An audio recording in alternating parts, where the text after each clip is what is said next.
You're enough, you're always enough, but you've got to somehow prostitute yourself before you realize your own value. That is the essence of all stories. There's also an ongoing internal battle, though, isn't there? There's the you that you want people to think you are, and there's the you who you are, and trying to figure out, like, how do I figure out who I am? If you don't own something, you're not the boss. You have to take full responsibility for everything that you do. Why be subservient? You must be the master of your own kingdom. I feel you. Makes a lot of sense. You've got to own you can't just walk into things with your eyes half open. You've got to walk into things with your eyes fully open. You've got to know what you're getting into. You have to take possession of your life. Is this a thought process that you have to constantly reaffirm, or yes, is this cemented in it's your exactly head? that. It's exactly that. You drift on this point. Right. And it is whatever form of meditation or mantra that you decide to espouse, there needs to be some period in your day where you remember that there's a world out there trying to tell you who you are, and there's a world in here that's trying to tell you who you are. Now, where do you want to put your eggs? Because the world outside is very noisy and very tempting, and it has all the razzmatazz, it has all the tinsel and all the glitter. It's got all the toys. But that's because you don't think you're enough in the first place. If you don't think you're enough in the first place, the whole idea of the world to sell you stuff is, first of all, they have to make you feel bad about yourself, less than in some way. And I don't resent this system, by the way. It is the system. But what's the expression about don't hate the player, hate the game? Don't hate the game. Love the game because you're in it, mate. So own the game, accept the rules, and move on into the rules. So the world will try and tell you who you are, and you have to tell yourself who you are. And there's this ongoing battle. And somehow there needs to be a reconciliation between the two. But in the end, you've got to have all the eggs in your basket.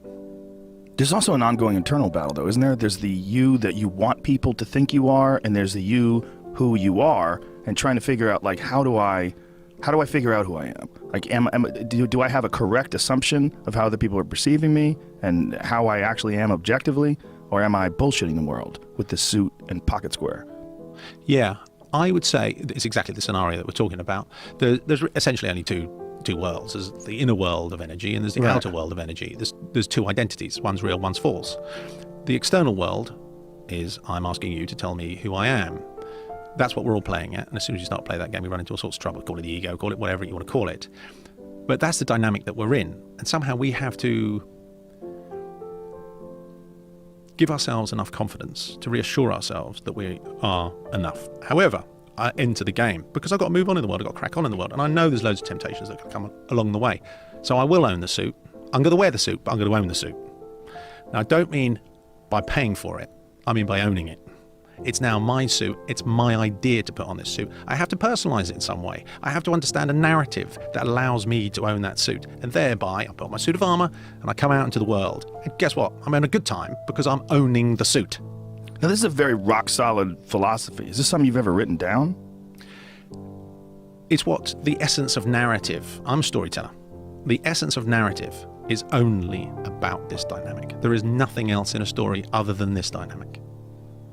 So the struggle between other people's perceptions and your own wants and desires and who you truly are, your significant real self. That's it. That's all there is. You tell me a story that we engaged in, that's famous, that's not about this journey. I'll give you an example. The Prodigal Son. Parable, Christian, seems religious, doesn't really make much sense. Do you know the story? Sure, but why don't you lay it out? So there's a father. He has two sons, an older son and a younger son. And he says to them, who wants to spend their inheritance? The younger son says, me, Dad, I'll go and spend it. And the younger son takes all the dough and he runs off and sniffs coke off strippers' tits for a number of years until he realizes this is getting pretty boring and I'm in a lot of trouble. He ends up throwing food to pigs. That's his job. And he can't even eat the food that he gives to the pigs, at which point he says, Dad, will you take me back? Dad then they don't meet. This somehow happens, not through telephones, it just happens. At which point, Dad goes to the fatty calf, says, kill the fatty calf. Older son says, hold on, Dad, what's going on? I've stayed with you since the beginning. I've been loyal to you. And I hear the stories of my younger brother coming back, who's been sniffing coke off strippers' tits for the last, God knows how many years. And you're prepared to kill the fatty calf. What's the SP, Dad? I want to know the story. He says, "You're all right, son. Don't worry about that. You take a little step to the side. You'll always be with me. You're a good boy." At which point he goes out to meet the prodigal son, the wasteful son. The wasteful son returns and he says, "You were lost and now you're found." That's the end of the story.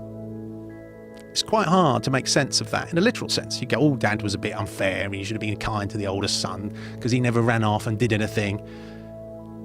But the essence of the story is that you are the father. You are enough. Your older son is your intellect. He says, "Oh, don't do this, don't do that." He's trying to reconcile, make sense of a prosaic and material world. The younger son, being the wild, feral entity that he is, wants to go out in the world and find out what it's all about. So in his recklessness and sense of adventure, he finds that he can't escape himself. So he has to return to himself. And at which point, he has to accept who he is. At which point the intellect is left out of the equation pretty much as the older brother, because he can't understand the significance of the journey of the wasteful brother. In the end, you have to leave yourself to understand the value of yourself. You have to lose stuff before you realize that all the stuff that you're losing is ephemeral and transitory. It's not yours. That's deep, Guy Ritchie. Is that something you think about all the time? Or is this like a cemented philosophy? So, King Arthur, the story we just made. A man is a king, has a son. The son, the father runs into a bit of aggro. The son jumps into a little boat, a little skillet, and he's not skillet. That's what you cook your chops on, isn't it? Yeah. Skiff, a little skiff. The skiff takes off down the river. He gets found by prostitutes. He's brought up in a brothel. He understands the ways of the street. He becomes a king on the street. He works his way out the different ladders, and then he pulls a sword from a stone at a certain point in his life, a certain point of evolution, and then from there he goes on to be the king. There's a bit of a tussle all along the way, lots of wrestling matches. In the end, he fights down his demons and he becomes the king. So what's the significance of this narrative? That every man in himself is aristocratic, that he is his own king. He takes a sojourn into the material world, has to climb up all the different rungs on the ladder, and ultimately has to return to himself. The significance of the extraction from the sword from the stone is the stone is the material world. The material world, which seems all solid because it controls you whilst you're projecting your sense of identity upon it. The extraction of the stone is taking back your own authority, your own divinity, your own authority, your own identity, whatever it is that you've got to call it, your own power. You're no longer looking for a sense of self outside of yourself. And then you have to face the demons that you've created in your history by facing them and fighting them and owning them. You put them in the face of who you are, and that's a wrestling match. You have to take away all these crutches. And that's all that we struggle from in life, is taking away our crutches. "Oh, please tell me who I am. Oh, please give me a bit more money so other people think I'm clever. Oh, and then I'll have a nice car and people think I'm clever." You've got to take away all these crutches and stand as the man that you are, and you're liberated from your whole thing. So that is the story of King Arthur.